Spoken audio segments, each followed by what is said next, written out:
Good? Okay. I'm going to go over some important individuals in Chapter 6 as my assignment 2 for Module 3. The first individual I'm going to talk about is Thomas Jefferson. Lived from 1743 to 1826. As far as education, we all know what he did in politics and government, but as far as education, he viewed education as an indispensable cornerstone of freedom. He introduced the Bill for the More General Diffusion of Knowledge in 1779, and the premise of this was a system of public schools available to the masses. The second person is Benjamin Rush, 1745 to 1813. He was a doctor and a professor at Princeton, along with other places. He wanted to establish a system of schools in Pennsylvania, eventually the nation, that would provide public support for a system of free schools, so children could go to school for free, and it wasn't just available to the upper class. The third guy is Noah Webster. He was a teacher.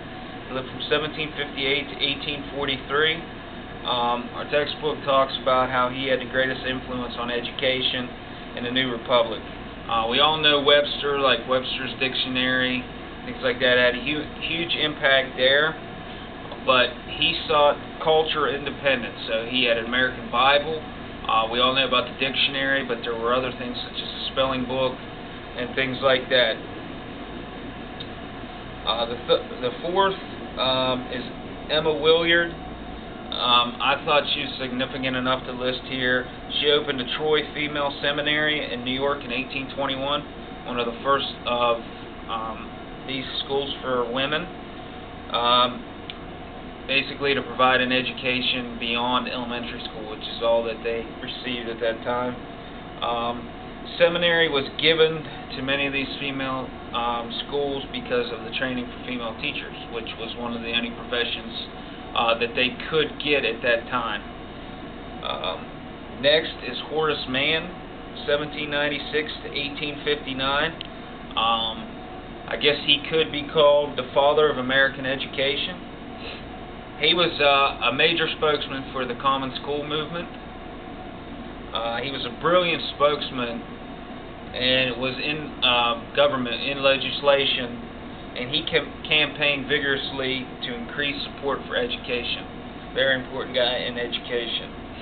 After him was Henry Barnard, 1811 to 1900.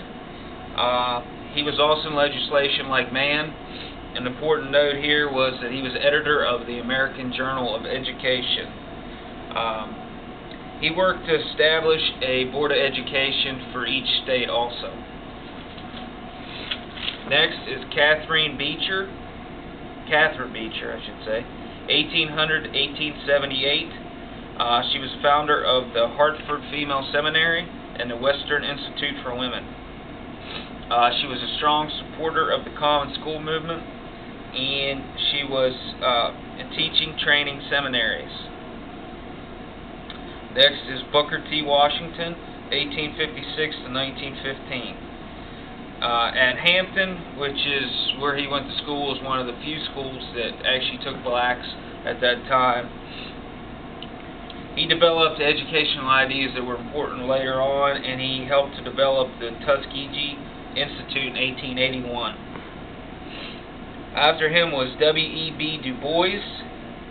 He was the first black to earn a Ph.D. from Harvard. He, however, disagreed with Washington's stance on practical education for blacks. See, Booker T. Washington thought that education should be very practical concerning blacks and things like that, but W.E.B. Du Bois thought that that was too centralized and it only led to one educational direction, which was industrial. He didn't feel like that they should have limits when everybody else did not. And that is it.